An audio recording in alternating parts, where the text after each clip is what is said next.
Oh, every time I see you, 그대 눈을 볼 때면 자꾸 가슴이 또 설레어와 Assalamualaikum warahmatullahi wabarakatuh. Nama saya Wati Widiawati dari Prodi Akuntansi Universitas Pancasakti Bekasi.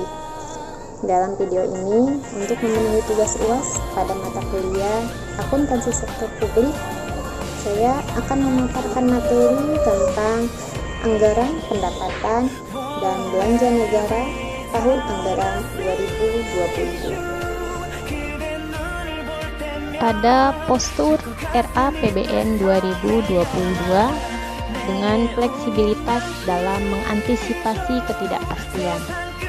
Di sini, untuk pendapatan negara diproyeksikan membaik sejalan dengan pemulihan ekonomi dan kebijakan optimalisasi sebanyak 1,840,7. Untuk perpajakannya 1,506,9, PNBP 333,2, hibahnya 0,6. Dan untuk belanja negara tetap diarahkan untuk melanjutkan penanganan pandemi, perlindungan masyarakat, serta mendukung reformasi struktural. Totalnya sebanyak 2,708,7.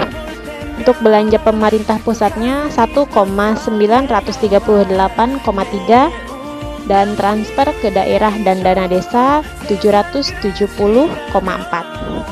Defisit anggarannya 868,0 sejalan dengan kebijakan konsentrikal dan upaya konsolidasi fiskal. Pembiayaan anggarannya 868,0 dilakukan dengan menggunakan sumber pembiayaan yang efisien, inovatif, dan produktif. Pembiayaan utangnya 973,6, pembiayaan investasinya 1,182,3. Selanjutnya, penerimaan perpajakan diproyeksikan tumbuh 9,5%. Penerimaan perpajakan melanjutkan pertumbuhan positif, namun belum mencapai kondisi sebelum pandemi. Kebijakan perpajakan, perluasan basis perpajakan melalui peluasan objek dan ekstensifikasi berbasis kewilayahan. Penguatan sistem perpajakan yang lebih sehat, adil, yang disesuaikan perkembangan struktur perekonomian dan karakter sektor usaha. Inovasi penggalian potensi perpajakan dengan tetap menjaga iklim investasi dan berkelanjutan usaha. Insentif fiskal yang diberikan secara lebih terarah dan terukur untuk kegiatan ekonomi strategis dengan multi-pilar kuat. Penerimaan pajak diproyeksikan sebanyak 1,262,9 triliun, tumbuh 10,5%, relatif masih di bawah penerimaan tahun 2019, yaitu antara lain dipengaruhi berbasis penerimaan pajak tahun 2020 sebanyak 1,72,1 triliun, mendekati realisasi tahun 2015 yaitu 1,060,8 triliun karena dampak pandemi. Lalu aktivitas dunia usaha belum pulih sepenuhnya dan insentif yang bersifat permanen atau penurunan tarif PPh badan bertahap dari 25% ke 20% di tahun 2022. Untuk penerimaan pajak, kebijakannya yaitu perluasan basis pemajakan dengan peningkatan kepatuhan melalui kegiatan edukasi dan peningkatan pelayanan perpajakan. Inovasi penggalian potensi dengan tetap menjaga iklim investasi dan berkelanjutan dunia usaha. Perluasan kanal pembayaran pajak, penegakan hukum berkeadilan, dan mendorong kepatuhan WP. Melanjutkan reformasi perpajakan, SDM, proses bisnis, teknologi informasi, dan regulasi. Juga Pemberian insentif fiskal secara terukur untuk kegiatan ekonomi strategis yang mempunyai multiplier yang kuat. Untuk penerimaan pajak yaitu 1,262,9 triliun, meningkat 10,5% dibanding outlook pada 2021. Penerimaan pajak penghasilan atau PPH diproyeksikan tumbuh 10,7% dengan sumber pertumbuhan antara lain pada dampak teknikal rebound penerimaan tahun 2021, pengawasan pembayaran massa atau PPN, perluasan basis pajak, pencarian sumber baru penerimaan, pengawasan kepatuhan material atau PKM.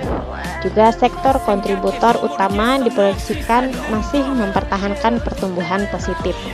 Dan penerimaan PPN dan PPNBM itu penerimaan PPN yang tumbuh 10,1% sejalan pemulihan aktivitas ekonomi dalam negeri, perluasan pemungutan PPN, PMSE, dan memperhitungkan normalisasi pertumbuhan tahun 2021. Pada Kapabean Cukai itu kebijakannya intensifikasi dan ekstensifikasi cukai dengan memperhatikan faktor pengendalian, penerimaan dan dampak ekonomi, pengembangan layanan digital, kepabeanan dan cukai, penguatan joint program dan kerjasama dengan KL serta aparat penegak hukum, sinkronisasi data ekspor, impor dan percepatan pelayanan serta pengembangan smart kostum dan exit system. PNBP mengoptimalkan penerimaan SDA, kekayaan negara dipisahkan, dan BLU. PNBP diperkirakan mencapai 333,2 triliun. Kebijakan optimalisasi pengelolaan SDA, optimalisasi pengelolaan aset, peningkatan inovasi dan kualitas layanan, optimalisasi penerimaan dividen BUMN, penguatan tata kelola, penyempurnaan dan perluasan. Pada belanja negara ini sebanyak 2,708,7 triliun.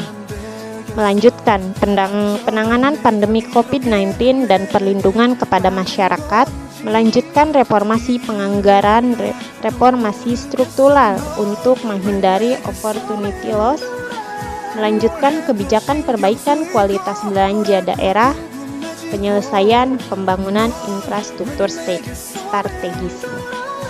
Pada belanja pemerintah pusat, mendukung berbagai agenda reformasi, prioritas pembangunan dan antisipasi serta mitigasi risiko fiskal. Pada tahun 2022 merupakan tahun ekspansional menuju konsolidasi fiskal, sehingga fokus utama pengalokasiannya sebagai berikut ini. Selanjutnya, untuk anggaran kesehatan, untuk lanjutan penanganan pada COVID-19, penguatan kualitas kesehatan dan reformasi sistem kesehatan.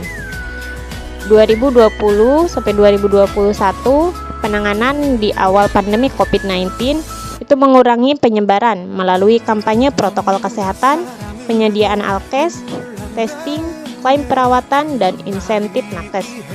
Program vaksinasi dan antisipasi kelanjutan terhadap perkembangan kasus COVID-19, alokasi 2021 meningkat signifikan sebagai respon kenaikan kasus harian di pertengahan tahun.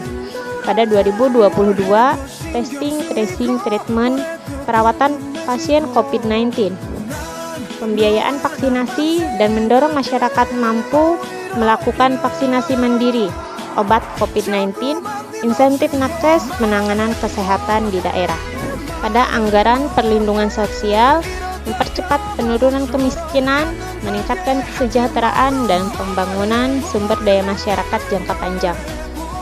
Respon pemerintah melalui Perlinsos. Pada 2020, Perlinsos di awal pandemi COVID-19 mempertajam Perlinsos reguler, perluasan dan peningkatan indeks kartu sembako, penambahan periode PKH, peningkatan manfaat program kartu prakerja sebagai bansos.